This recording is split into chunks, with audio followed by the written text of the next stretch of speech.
Hi, my name is Tanvi and this is the second part of the Utility Optimization and Consumer Behavior video series from the ULC.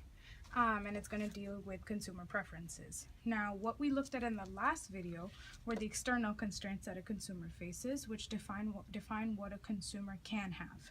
However, there's another concept that takes into consideration what a consumer wants, which is what we'll be talking about in this section.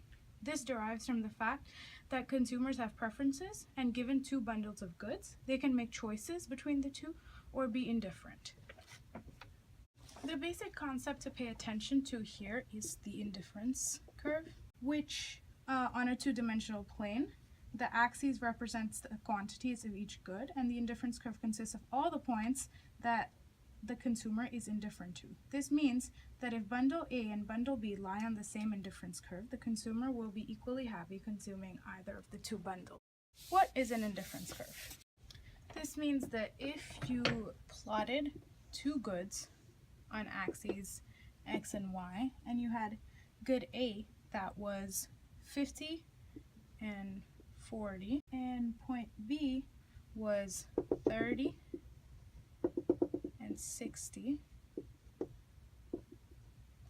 and they lay on the same indifference curve, I would be equally happy consuming at either of the 2 points. This happiness in economic terms is called the same utility. So, in other words,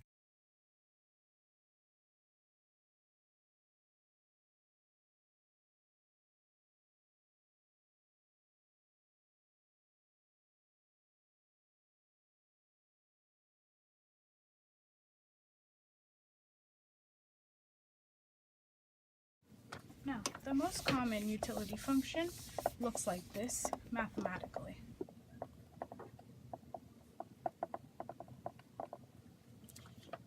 This is usually called a Cobb-Douglas utility function, and how it works is that if you take two goods, X and Y, and whatever amounts of either of them that you consume, you plug in to this function, and what it spits out is the amount of utility, or this is again in layman's terms your happiness.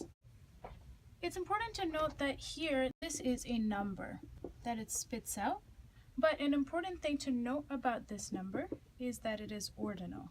What does this mean? It means that the actual number alone does not hold any significance. It only helps when you compare one number to another number to decide which one is bigger. So if bundle A had utility 20 and if bundle B had utility 10, you would choose A. If A had a utility 5 and B had a utility 2, you would still choose A. So the key word, the operative word here when you're looking at ordinal utility is to compare. It is important to introduce the concept of a rational consumer who will always pick the bundle which has the highest level of utility. Utility level curves are actually 3D because each combination of x1 and x2 corresponds to a level of utility. So if you take 3x1 to the half, x2 to the half, each combination of x1 and x2 will correspond to some level of utility that is on a third axis. To see how we actually graph it, let's take a little detour. Okay, so you would pick a bundle by choosing how much to consume of x1 and x2, and then you would then mark the utility that the combination gives you on the third utility axis corresponding to that point on the 2D plane. So it goes up like this.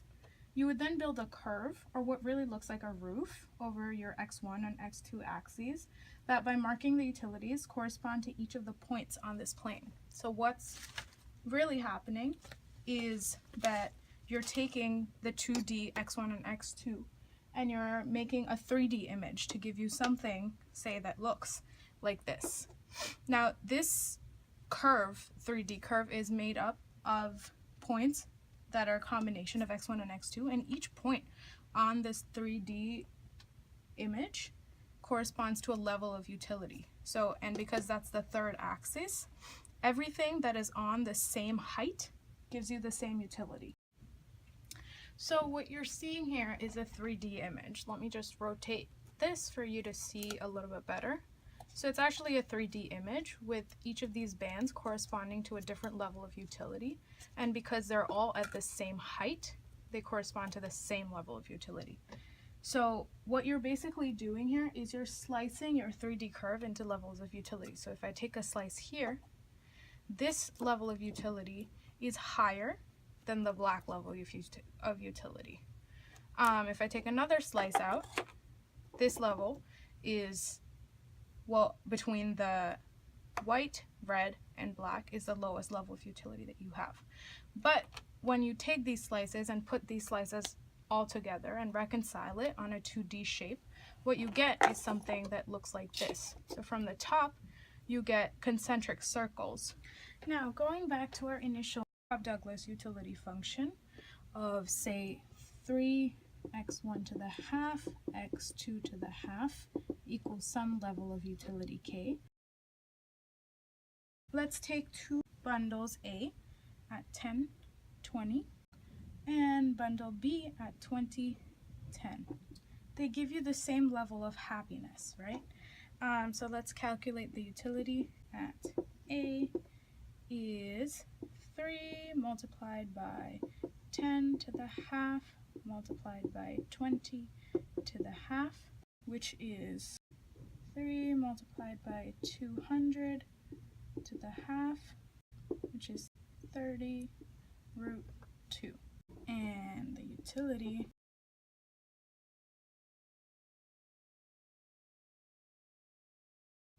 multiplied by 200 to the half, which is 30 root 2. This utility equals this utility.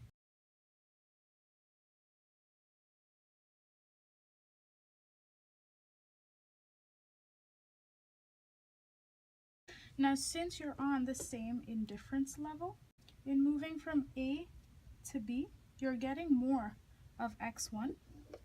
But in order to keep your level of utility the same, you have to reduce your consumption of x2. This segues nicely into a concept called the marginal rate of substitution.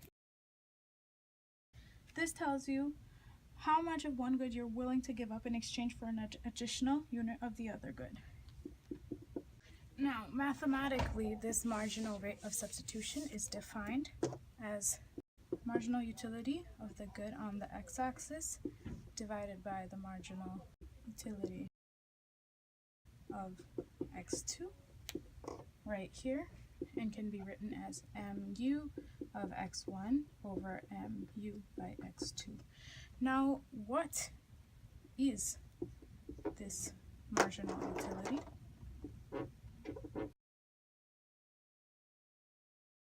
The marginal utility is the change in utility from increasing your consumption of that good by a small amount, and is defined as a partial derivative of the utility function with respect to the good in concern. A utility map shows all the utility levels of a person's, and most typically as you go up in the northeast direction, the happiness levels increase because you're increasing the quantities of x1 as well as x2, which means x1 is going up and x2 is going up, which means your utility will increase. This property is called monotonicity.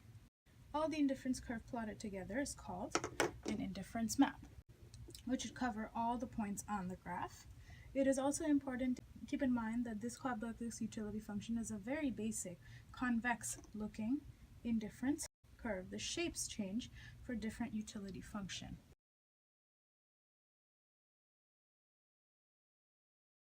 An indifference map for a linear function would look like this. The interesting thing to notice here is that the indifference curve never ends. And this shows that humans would like to consume unlimited amounts of goods because it gives them higher and higher utility. But it is important to remember that these are the wants, which are constrained by external factors, which we talked about in the previous videos. The next segment will reconcile these two concepts and show you how exactly consumers make their decisions.